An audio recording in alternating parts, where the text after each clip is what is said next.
reason I'm back now is because I finally got my webcam working again. My computer died like quite a few months ago, so I ended up switching from a PC to a Mac because they're supposedly more reliable. But lo and behold, my webcam was only PC compatible as far as I knew, but I recently found a way to make it compatible with a Mac Mini computer, so hopefully this video will not have any snags or anything or glitches. It's possible it might. If it does, just let me know, but hopefully this will run smoothly. This is a Nine Inch Nails poster if you're wondering what the shirtless man in the background is. But yeah, today is a video topic that I have intentionally not done for the past 3 years because I was just kind of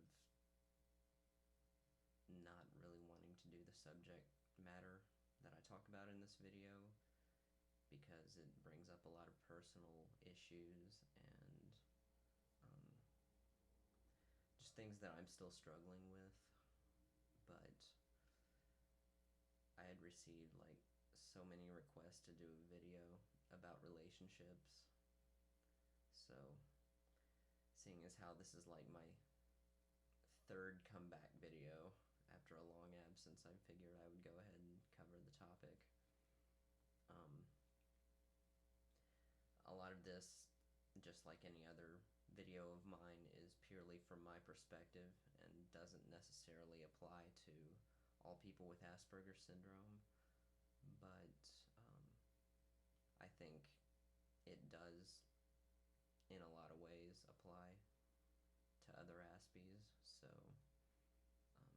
hopefully others can take something from this video and it won't be just me prattling on about things in my personal life and moaning and complaining about why my relationships don't work. But I've noticed there are 3 misconceptions that people have,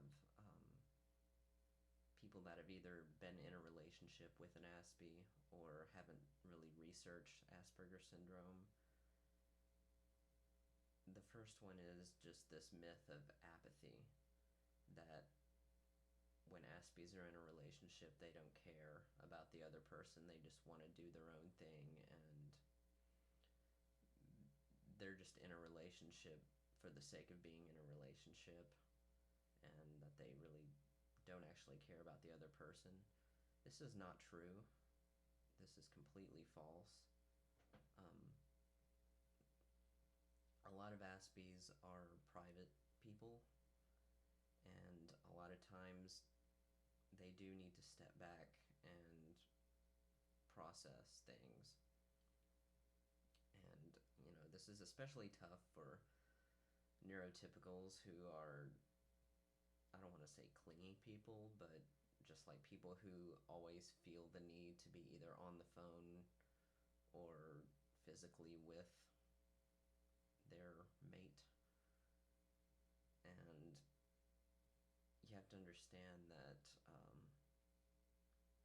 Aspies feel really strong emotions. That's another myth that people have, that Aspies don't have any emotions. I think Aspies actually have stronger emotions than normal people, and because of that, it takes more time for Aspies to process these emotions, and relationships entail such strong feelings that a lot of times Aspies do have to step back and process things and catch their breath. I like to think of it sort of like maybe a computer or like a video player on a computer that's streaming a live clip. If it's like a really good quality clip, like, HD video and stuff, it usually has to buffer. I think of it sort of as like Aspies stopping to buffer all the information. I know that's kind of a lame comparison, but yeah, I mean, I remember my first date that I had back when I was in high school. It took me days after I went on that date to like get my mind back to normal, because like I had never experienced any of those kind of emotions before. Like I had dreamed about it, I had thought about it, but I had never actually experienced it. And when I was done with the date, it took me several days, because I was like, for several days afterwards, I was just reflecting on that date and just couldn't get it out of my head. So I think it's sort of the whole privacy thing and stepping back is a way of sort of playing catch up as far as, the mind is concerned. And another myth that people have is that Aspies are cruel in relationships. I've talked about this before, but Aspies can be brutally honest people. They're not gonna BS you. They're not gonna lie to you just because it's more pleasant.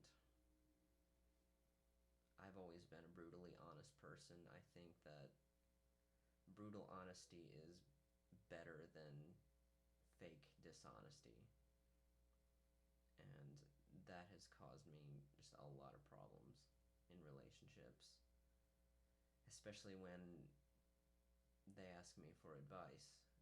And I've given that advice, and a lot of times it has been interpreted the wrong way, like I'm just being a complete asshole, and that wasn't the case. But I think that was one of the factors in breakups that have happened, is because I will tell people like it is in order to help them, not out of any kind of malice or spite.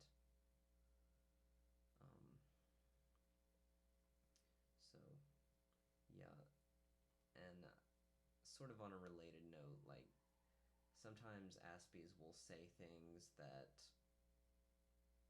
might be taboo, not necessarily in a way of giving advice, but just making declarative statements.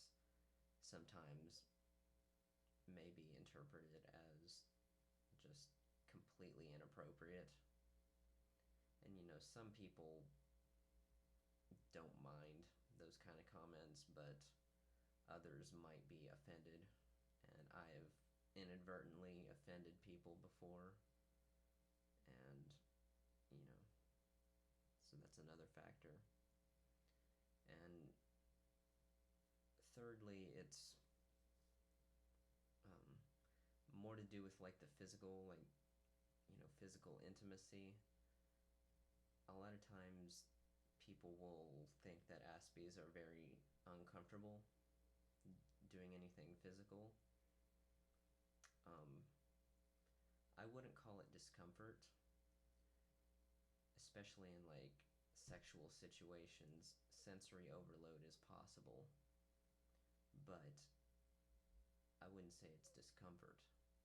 It's just like you have all these sensations going, and for some people who are really sensitive to like physical stimuli, it may be too much. But again, to people who haven't researched Asperger's syndrome, that may be interpreted as like just being repulsed or something by the other person, which isn't true. It's just very much, the sensation of it all can be too much. But again, has nothing to do with the other person. And this is mainly just speaking about me, but I'm not a really physically aggressive person. Sorry, my computer just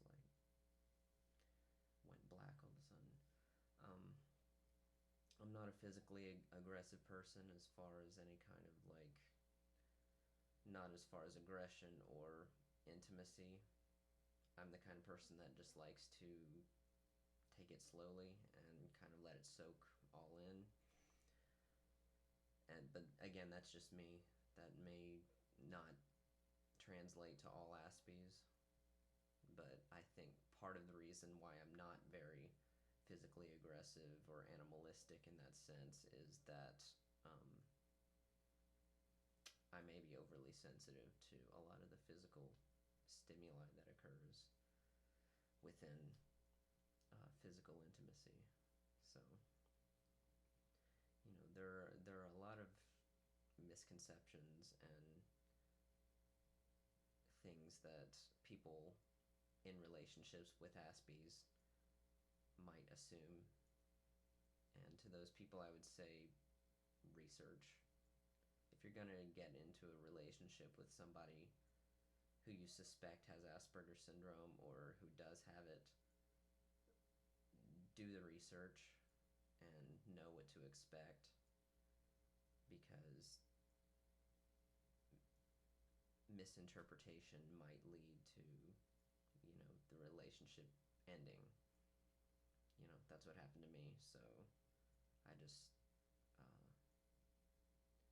want to make sure that both parties understand each other. So I think that's the key to making a relationship with someone with Asperger's syndrome work.